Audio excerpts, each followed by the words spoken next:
Welcome back. There's something unsettling about an empty office. The hum of the lights, the echo of your own footsteps, the sense that someone might be there, even when you're alone. The stories you're about to hear are pulled from cold corridors, forgotten cubicles, and places where work never truly stops. So settle in and try not to look over your shoulder. The first time I heard it, I dismissed it as the building settling. Old pipes contracting as they cooled, perhaps. The Meridian Tower was built in the late 80s, and buildings of that era weren't known for their soundproofing. But when it happened again, that distinct, unmistakable tapping, I knew it was keyboard keys. It was 2:37 a.m. I know because I glanced at the digital clock on my desk, its red numbers the only splash of color in the dim landscape of cubicles. The night shift at Nexus Dynamics wasn't exactly coveted, but it suited me. The salary bump was worth the isolation, or so I'd thought. Hello. My voice sounded small, swallowed by the acoustic ceiling tiles.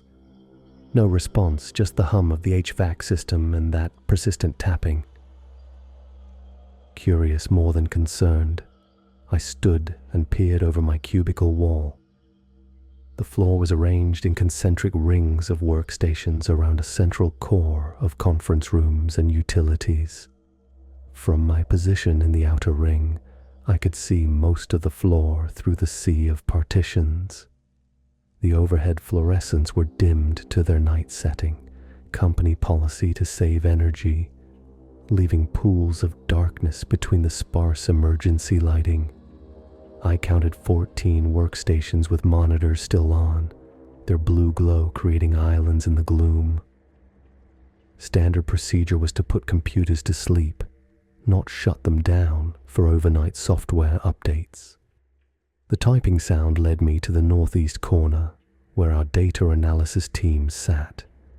No one was there, but one monitor displayed an open notepad document, text appearing character by character. He's watching now, curious, confused. Hello, Martin. My name. My blood went cold as I watched another line form. You should fix that loose button on your shirt before your meeting tomorrow. I looked down. The third button of my shirt was indeed hanging by a thread, something I hadn't noticed myself. I backed away, scanning the room for cameras, for any sign of a prank. The typing had stopped, but as I retreated to my desk, it resumed from a different direction. This time, it came from marketing, 2 sections over. I approached cautiously, the sound growing louder until I stood before Heather's workstation. The screen showed her email client open, a new message being composed. Subject: Do you remember? Do you remember what happened to your father on October 12th? You were 7. You told the police you were asleep. I stumbled backward, knocking into a chair that rolled away with a squeal. October 12th was the night my father disappeared. I'd been the last person to see him, but I'd never told anyone at work about that.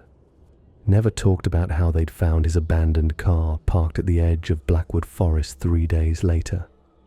How the search parties combed those woods for weeks.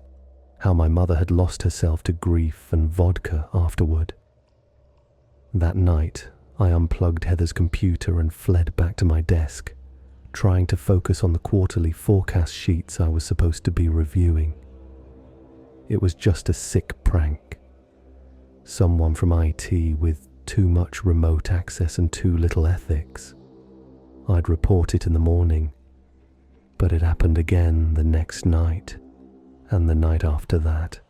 3 different computers, 3 different unsettling messages. One referenced the scar on my back from a childhood fall that no one could possibly see beneath my clothes. Another mentioned the name of my high school crush, a girl I hadn't thought about in 15 years. The third predicted the precise wording of an email my boss would send me the following day. I started documenting everything, taking photos of the screens, noting times and locations. I searched for patterns. The typing always started after 2 a.m., always from unoccupied workstations. The messages grew increasingly personal, increasingly impossible. You dream about those words because you know what happened. You were awake. You saw him leave. Check your mother's medicine cabinet, behind the aspirin. She's been hiding it there since March. When I visited my mother that weekend, I found a half-empty bottle of vodka exactly where the message had indicated. She'd been sober for 6 months, or so I'd thought. By the third week, I'd stopped approaching the computers. I'd sit at my desk, hands trembling, as the soft tapping echoed through the floor from multiple directions at once. I started wearing earbuds, blasting music to drown it out. But each morning, I'd find the messages waiting in various programs, Notepad, email drafts, Word documents, even code comments in development environments. You could have stopped him that night. You watched him take the keys. You knew he was drunk. I requested a transfer to the day shift, denied. I called in sick for 3 days. When I returned, my supervisor handed me a formal warning about attendance. "Look," he said not unkindly, "if night shift isn't working out, we can discuss other options, but I need you reliable." I nodded, not trusting myself to speak. How could I explain? I tried describing the typing to the security guard once. He'd given me a strange look and suggested I was working too hard. That night, I arrived with a plan.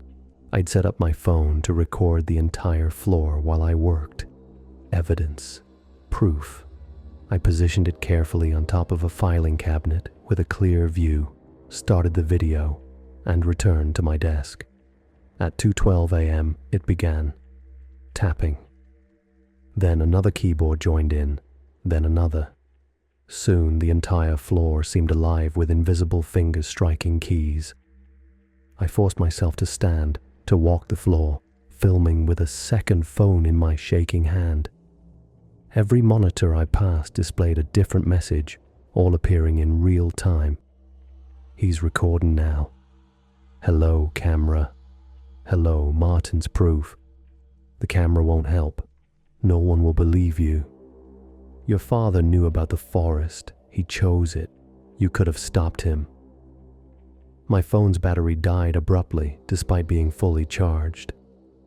When I returned to check my recording device, its screen was cracked, though it hadn't fallen. The typing was louder now, more insistent. I covered my ears, but it seemed to vibrate through the floor, up through my feet, into my skull. "What do you want?" I shouted into the empty office. "What the hell do you want from me?" All the typing stopped at once. The silence was somehow worse. Then slowly on every visible screen around me, the same message began to appear, one deliberate character at a time. "The truth, Martin. We want the truth." I didn't go home that night. I walked the fluorescent corridors until dawn, checking each computer. By morning, all traces of the messages had vanished. No drafts in email outboxes, no saved notepad files, nothing in the system logs or browser histories. It's been 2 months now. I still work the night shift. I couldn't leave even if I wanted to. The typing has become my constant companion. Sometimes it's just one keyboard, tapping out gentle reminders of my daily failings. Other nights it's a symphony of accusations from every corner of the floor. Last week, the messages changed. They started describing events that haven't happened yet. Small things at first, the coffee machine breaking, a colleague calling in sick. Then larger predictions, a minor earthquake that indeed struck 2 days later, the surprise announcement of company layoffs, the exact words my mother would say when she called to tell me she was checking into rehab. Tonight, as I write this, the office is silent. No typing. Just the hum of electronics and my own shallow breathing. The silence terrifies me more than the noise ever did. I've checked every computer, all sleeping peacefully, screens dark. Except for mine. My document keeps writing itself when I pause, the cursor moving independently of my fingers. It's filling in the parts of this story I've been afraid to tell. About how I wasn't asleep that night in October. About how I watched my father pack a bag, take the hunting knife from the cabinet, and slip out to his car. About how I could have woken my mother, called someone, done something. The typing continues even when I lift my hands completely from the keyboard. I've tried closing the program, shutting down the computer, but it persists. The words appear faster now, racing ahead of my thoughts, describing what I'm about to do, how I'm about to feel, events that have yet to unfold. And just now, as I stare at the screen in horror, it's typing out my most terrifying realization. The truth I've been running from all these years. The typing isn't coming from the computers at all, Martin. It's coming from inside your head. It always has been. Since that night in October when you followed him into those woods. Since you watched what happened. Since you made your choice to stay silent. We are the words you cannot speak. The memories you buried. The truth trying to break free. And tonight, at 3:42 a.m., when the elevator doors open on your floor, you'll understand everything. Your father is coming back to the office, Martin. He's been typing to you all along. The clock on my desk reads 3:41 a.m. In the distance, I hear the elevator chime.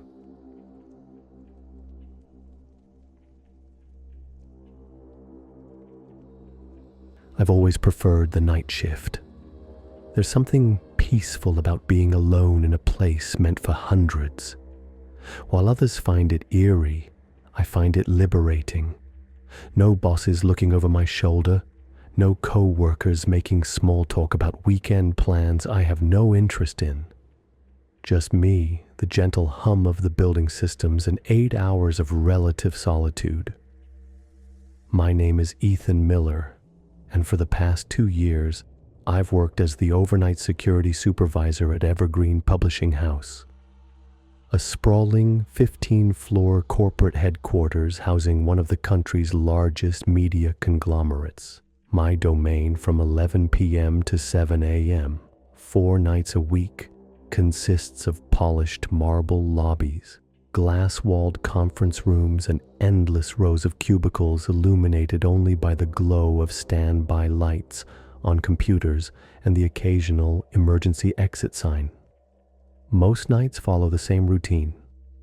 I arrive, receive a briefing from the evening shift supervisor, make my first round of the building, then settle at the security desk in the main lobby.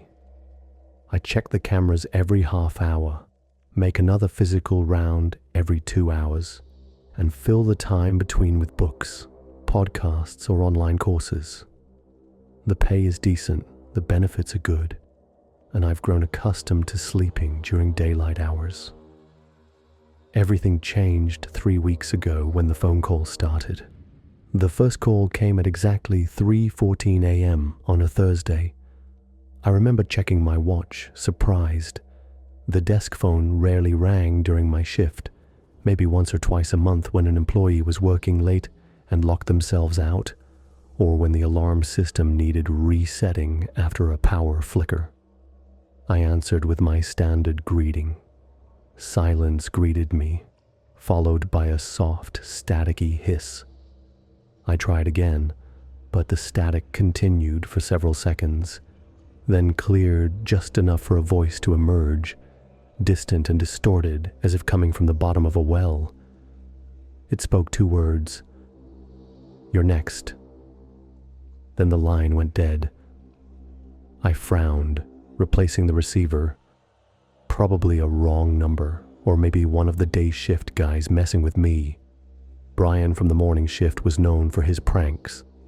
Out of habit, I checked the caller ID display. It showed disconnected line, extension 1437. That was odd. Extension 1437 belonged to an office on the 11th floor that had been vacant for months. The previous occupant, some mid-level marketing executive, had been laid off during the last round of budget cuts, and the office had remained empty since. More importantly, disconnected extensions shouldn't be able to make calls. Our building used a digital PBX system. Inactive lines were disabled at the server level. I pulled up the building directory on my computer and confirmed that extension 1437 was indeed listed as inactive.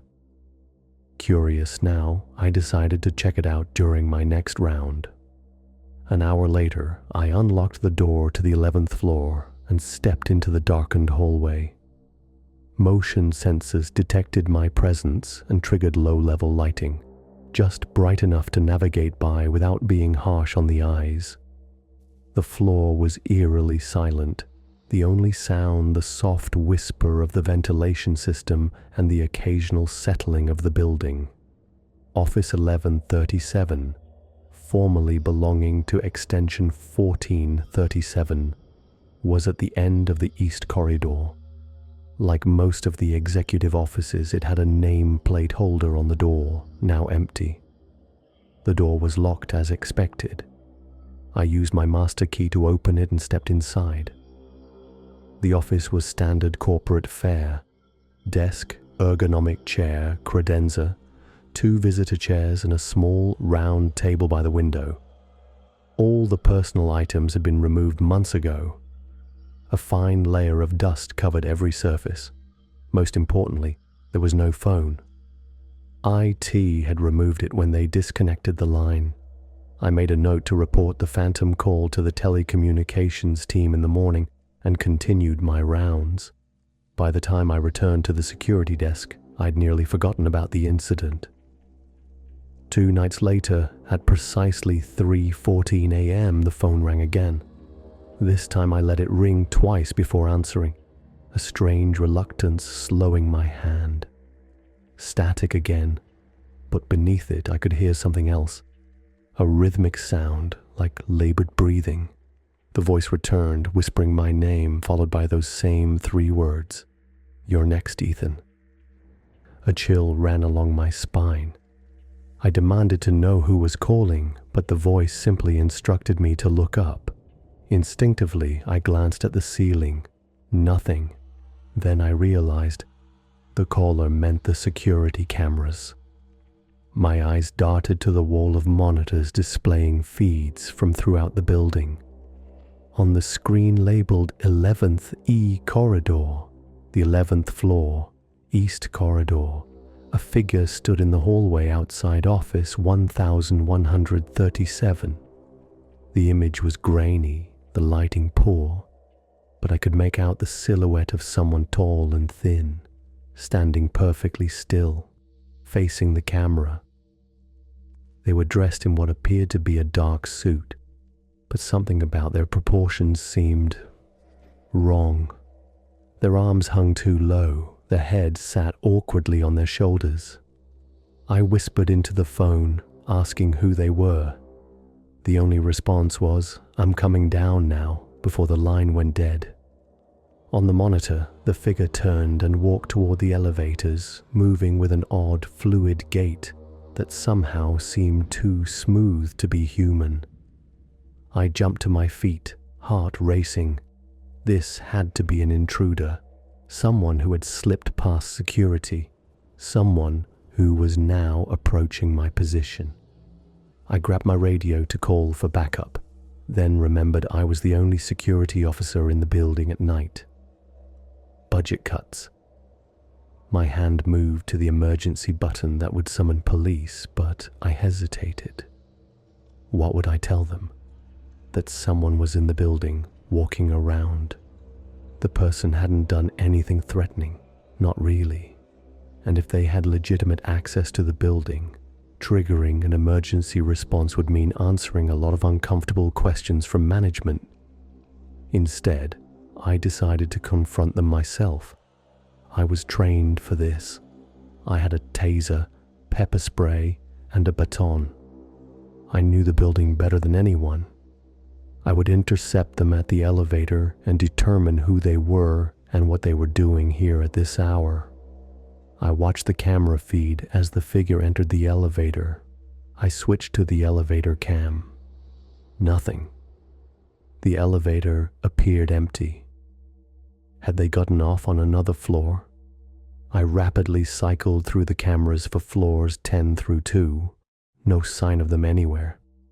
The elevator indicator above the lobby doors showed the car descending. I positioned myself with a clear view of the elevator doors, one hand on my taser. The indicator continued its countdown. My mouth was dry, my pulse hammering in my ears. The elevator chimed as it reached the lobby. I tensed, ready to confront whoever or whatever emerged. The doors slid open. The elevator was empty. I blinked, confused. I approached cautiously, checking for any sign of an occupant. Nothing. Just an empty elevator car with mirrors on 3 sides, reflecting my own bewildered expression back at me. I stepped inside, looking for any indication of where the person might have gone. The only possibilities were that they had somehow exited on another floor, without appearing on any cameras, or the phone at the security desk began to ring again. I froze, then hurried back to the desk, staring at the caller ID before picking up disconnected line, extension 1437. The voice told me to look behind me. I spun around so quickly I nearly lost my balance. The lobby stretched empty before me, the nightlights casting long shadows across the marble floor. Nothing moved. No one was there. I threatened to call the police. The voice remained calm, telling me they wouldn't see what I was seeing. Only I could see it, only I needed to. Then it directed me to look at the main doors. Against my better judgment, I turned toward the building's glass entrance doors. For a split second, I saw it, a tall, dark figure standing on the other side of the glass looking in. Not a security guard, not a late working employee, something else. Something with a face that seemed to shift and blur when I tried to focus on its features. I blinked, and it was gone. I whispered into the phone, asking what it wanted from me. The voice directed me to check camera 12, which covered the executive suite on the 15th floor. On the monitor, the hallway appeared normal at first glance, empty, dimly lit by night lighting. Then I noticed something odd about the boardroom doors. They were open, and light spilled out into the corridor. No one should be in that room at this hour. No meetings were scheduled. The cleaning crew never went in after hours without authorization. The voice insisted I go up there and see for myself. I refused, demanding to know what this was about first. The response was cryptic. This building was not what I thought it was. This company was not what I thought it was. I needed to see what happened after everyone left. Then the line went dead again. I sat there for several long minutes, weighing my options. This could be an elaborate prank. It could be a security test from management, though that seemed unlikely given the hour and lack of notice. It could be something else entirely. My job was to investigate anomalies. A lit boardroom at 3:30 a.m. certainly qualified. I took the elevator to the 15th floor, taser now drawn and ready. The ride seemed longer than usual, the car moving with an almost reluctant slowness. When the doors opened, I was greeted by the soft blue glow of the nightlights. The corridor stretched before me, looking exactly as it did on the camera feed, except now I could see the warm yellow light spilling from the partially open boardroom doors. As I approached, I heard voices, muffled, indistinct, but definitely human. Multiple people engaged in what sounded like a heated discussion. I edged closer, pressing myself against the wall beside the door.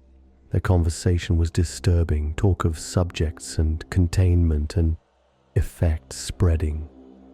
Someone mentioned third quarter projections being unacceptable, needing more subjects. They spoke of a board growing impatient, expecting results by now. Then I heard my name. They were talking about me, Ethan Miller, the night security guard. They described me as isolated, with no family, no one who would miss me immediately. Someone said I was being prepped already and that the calls had started.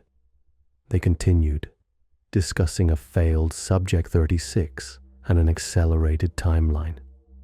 Most disturbing was talk of a doorway that remained unstable, needing more energy to maintain, and an entity that was growing restless, that needed to feed soon.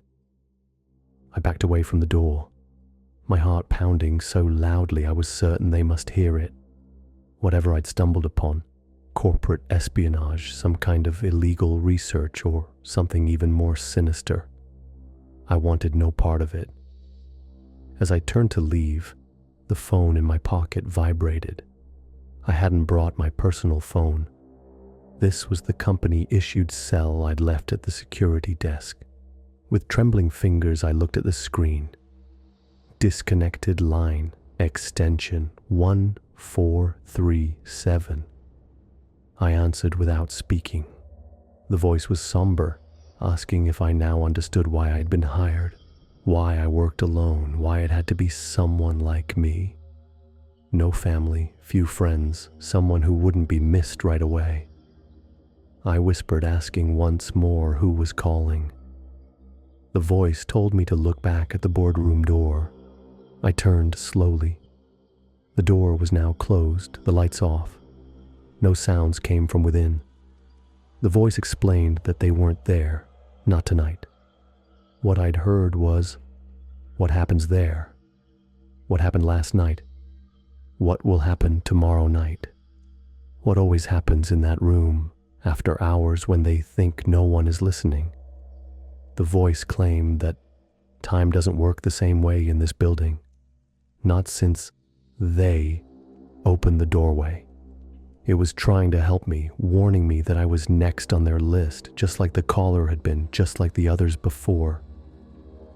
The elevator chimed its arrival behind me. I backed into it, never taking my eyes off the darkened corridor. I asked again who was calling.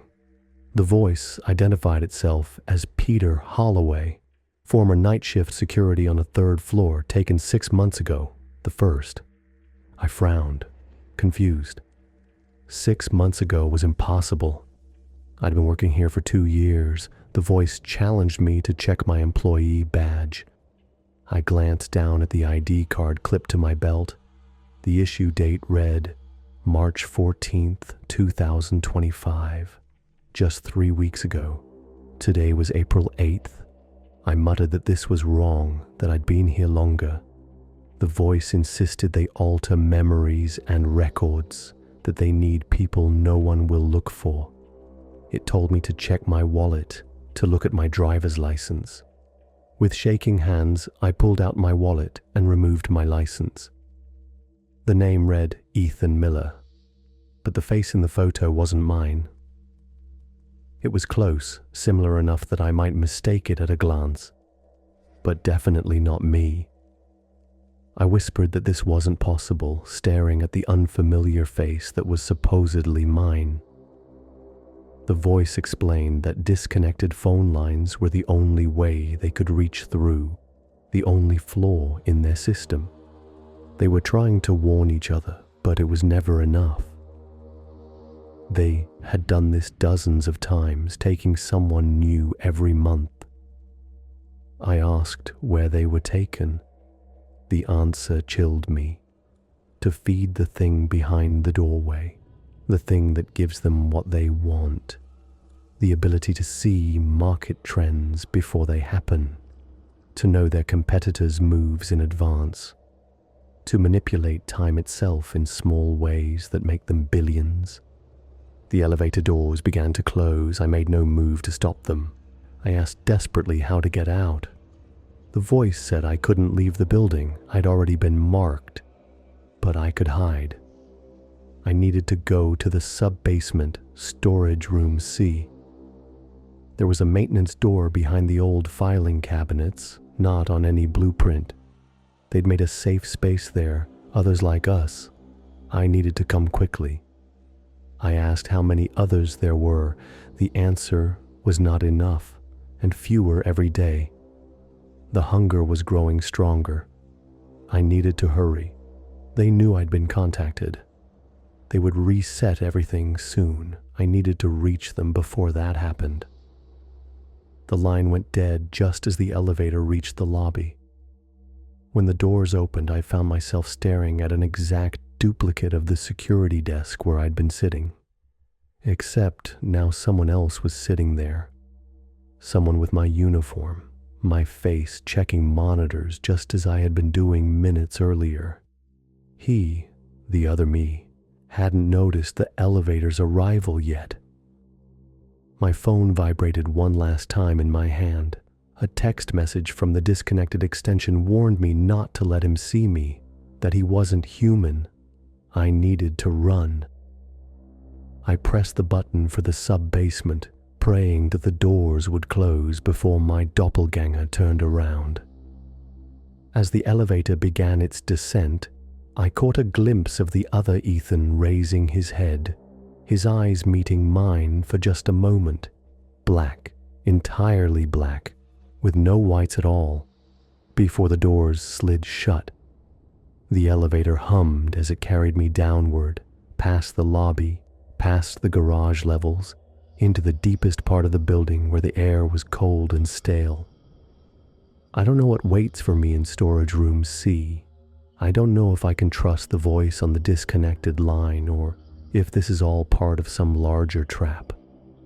But I do know that something is terribly wrong with Evergreen Publishing House, with my memories, with reality itself. The elevator slows now as it reaches the sub-basement.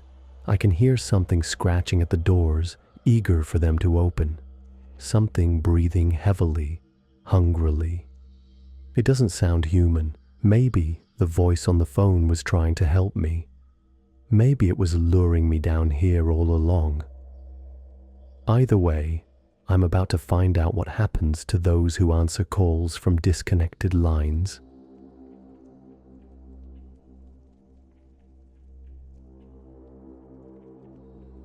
The first time I noticed something was off was 3 weeks into my night shift at Axiom Pharmaceuticals. I'd taken the job because the pay was decent, and overnight data monitoring meant minimal interaction with management. Clock in at 10 p.m., maintain the laboratory servers, record test results, and clock out at 6 a.m. Simple. That night, I was hunched over diagnostic screens in my workstation when movement caught my eye. A figure in a white lab coat glided past the research lounge. Nothing unusual, except it was 2:13 a.m., and I was supposed to be alone in this wing. I called out, "Hello." My voice sounded small in the vast open office. No response. I'd been told security made rounds, but they usually announced themselves. I returned to my work, dismissing it as exhaustion playing tricks on me. Then I heard a drawer open somewhere in the maze of cubicles. "Hello? Security?" I ventured again. Silence, then the soft tap of keyboard keys. I stood up, peering over my cubicle wall. 3 rows down, a desk lamp illuminated a woman with perfectly straight black hair. She typed methodically, her posture unnaturally rigid. "Excuse me?" I called. She didn't acknowledge me. She just kept typing, her fingers moving with metronomic precision. I sat back down, unsettled. Maybe she was from another department with a deadline. Still, protocol required all after-hours workers to sign in with security. I made a mental note to check the log in the morning. The next night was the same. At 1:47 a.m., I spotted not just the woman, but two others. A tall, thin man standing motionless by the copy machine and someone else in the conference room, their silhouette barely visible through frosted glass. None used overhead lights, just small desk lamps, if anything. I decided to investigate. As I approached the woman's cubicle, the sound of typing stopped. When I turned the corner, her workspace was empty, screen off, chair tucked in perfectly. No sign anyone had been there. The copy room was similarly vacant. Back at my desk, I pulled up the employee directory, searching for faces that matched what I'd glimpsed. Nothing. In the morning, I casually asked our security guard, Dave, anybody else working late shifts in the R&D wing this week? "Just you in the East Laboratory section," he replied, barely looking up from his newspaper. "You sure?" "I thought I saw some people last night." He glanced at the sign-in sheet. "Nobody signed in or out except you." By the end of the week, I'd seen 6 different figures. None spoke to me. None acknowledged me. They appeared only after midnight, always engaged in mundane office tasks, filing, typing, reviewing documents. I began documenting everything: times, locations, descriptions. The tall man by the copier appeared every night at 1:50 a.m. precisely. The woman with straight black hair was always at the same desk at 2:13 a.m. A heavy-set man in an outdated suit materialized in the break room at 3:27 a.m., standing before an unplugged coffee maker, cup in hand. I took photos, but they came out blurred or showed empty spaces where I knew they'd been standing. On Monday, I worked up the courage to speak with HR. "I need to check something about night staff," I said to Melissa, the HR manager. "You're our only night staff," she replied, frowning. I showed her my notes describing the 6 figures I'd seen repeatedly. She pulled up the employee database. "No one matching these descriptions works here." "Could they be consultants? Temps?" I asked her. "All contractors need badges and sign-ins. There's no record of anyone else on your floor after hours." She studied me with concern. "Are you getting enough sleep, Mark?" Night shifts can be disorienting. I assured her I was fine, but doubt had crept in. Was I hallucinating? That night I came prepared. I positioned my phone to record the woman's cubicle. At 2:10 a.m., I waited, watching both the cubicle and my phone screen, which displayed the live camera feed. At 2:13 a.m. exactly, she appeared, sitting down with mechanical grace. But on my phone screen, the cubicle remained empty. My heart hammered against my ribs. I watched her methodically type for exactly 17 minutes, before standing and walking away, her movements too fluid, too precise. The next night I counted 8 of them, the next 12. They began appearing closer to my workspace. A gaunt man with 2 wide eyes stood 3 cubicles away, staring at a blank monitor. A woman with fingers slightly too long for her hands sorted papers at the desk adjacent to mine. None of them blinked. I realized this suddenly, violently. Not once had I seen any of them blink. I started taking a different route to the bathroom, avoiding the copy room where the tall man stood. I stopped using the break room after finding 4 of them there, standing in a perfect square, holding empty mugs, not drinking. They had begun to notice me, not in any overt way. They never addressed me directly, but if I entered a room, they would shift slightly, angling their bodies toward me while continuing their tasks. Last Tuesday, I dropped a pen. When I looked up, the woman with the 2 long fingers was standing at the entrance to my cubicle, watching. She held out my spare stapler, which had been missing for days. "Thank you," I said automatically. She placed it on my desk with deliberate care, her movements jerky yet precise like stop-motion animation. Her smile didn't reach her eyes, which remained fixed on me as her lips stretched too far across her face. She walked away, her gait uneven, as if she was still learning how legs worked. I requested a transfer the next day. My manager denied it. They needed someone reliable for night audit, and I had shown such aptitude. Last night was the breaking point. At midnight exactly, the elevator dinged. I hadn't heard that sound during my shift before. The cleaning crew used the service elevator at the back. Footsteps, dozens of them, moving in perfect unison. I peered around my cubicle to see them filing in. 20, perhaps 30 figures in business attire, moving in a single file line. They dispersed to various workstations with choreographed precision. The woman with 2 long fingers took the cubicle directly opposite mine. The tall man positioned himself at the water cooler, cup in hand, not drinking. Others I hadn't seen before claimed spaces, each beginning some facsimile of office work. None spoke. The only sounds were the artificial tap of keyboards, the mechanical rustle of papers, the synchronized click of pens. I tried to focus on my spreadsheets, but my hands trembled too much to type. At 3 a.m., I decided to leave early. I shut down my computer and gathered my belongings. As I stood, all movement in the office ceased simultaneously. The typing stopped. The paper shuffling stopped. Even the hum of the air conditioning fell silent. Every head turned toward me in unison. I froze, bag clutched to my chest. The woman with 2 long fingers tilted her head at an impossible angle, her neck extending slightly beyond human capability.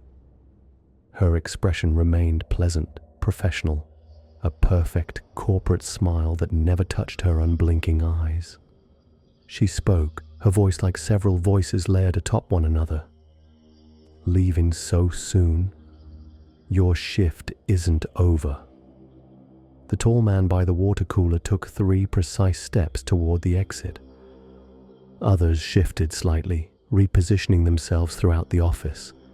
I realized with dawning horror that they were arranging themselves between me and every possible exit. I'm not feeling well, I managed. "We've been watching you," said a man to my right, his voice an exact mirror of the woman's multi-layered tone. "You're very good at your job. Very human." The word human hung in the air, pronounced with careful emphasis, like a foreign term they'd just learned. "Thank you," I whispered, edging toward the stairwell door. They matched my movements with small adjustments of their own, maintaining their blockade. "We need someone who understands," the woman continued, her head still tilted at that sickening angle. "How this all works, how to be." "I don't understand," I said, though part of me feared I did. "We've decided," she said, her smile widening impossibly. "You should stay, permanently. You can show us." The tall man's face split into an identical grin, then another's, then another's. Soon every face wore the same stretched smile, every pair of eyes fixed unblinking on me. "I have to go," I said, lunging suddenly for the stairwell. They didn't chase me, they didn't need to move quickly. As I fumbled with the door, I glanced back to see them advancing in perfect unison, their movements unnaturally smooth. The woman spoke again, her voice now coming from multiple mouths simultaneously. "You can't leave. This is where you belong now. With us." I finally wrenched the door open and plunged into the stairwell, taking the steps 3 at a time. Behind me, the door opened again with deliberate slowness. I made it to the lobby somehow, gasping for breath. Dave wasn't at the security desk. In his chair sat a figure in Dave's uniform, back to me, perfectly still. I fled into the street, ran 6 blocks to my car, and drove home in a daze. I called in sick today. My manager sounded disappointed, but told me to take care of myself. "We need you back tomorrow," he insisted. "The night audit is critical. I've spent all day researching Axiom Pharmaceuticals. The company has a perfect record, no scandals, no clinical trial irregularities. Founded 30 years ago, steady growth, exemplary medical innovations. Too perfect, perhaps. I found employee photos on their website and social media. I recognized some faces from the day staff. None of the night figures appear in any photo. I should quit. I know this. But my bank account is nearly empty, and no other job will pay this well with my qualifications. It's 9:15 p.m. now. My shift starts in 45 minutes. I've been staring at my reflection for the past hour, practicing my smile. It still looks wrong somehow. Too human, too imperfect. My blinking seems erratic, mistimed, but I'm getting better. I think I can mimic them well enough to blend in, to become part of their world, to learn what they really are, what they want. Besides, it's not like I have a choice anymore. Each time I consider not returning, my phone buzzes with a text from an unknown number. "We're waiting for you." The last one, received just minutes ago, was different. "We're already here." As I write this, I keep catching glimpses of movement in my peripheral vision, a flash of too straight hair, fingers a joint too long, a smile too wide. When I turn to look directly, there's nothing there, just shadows, just reflections. But I know better now. They found me, they followed me home, and I don't think they're employees at all.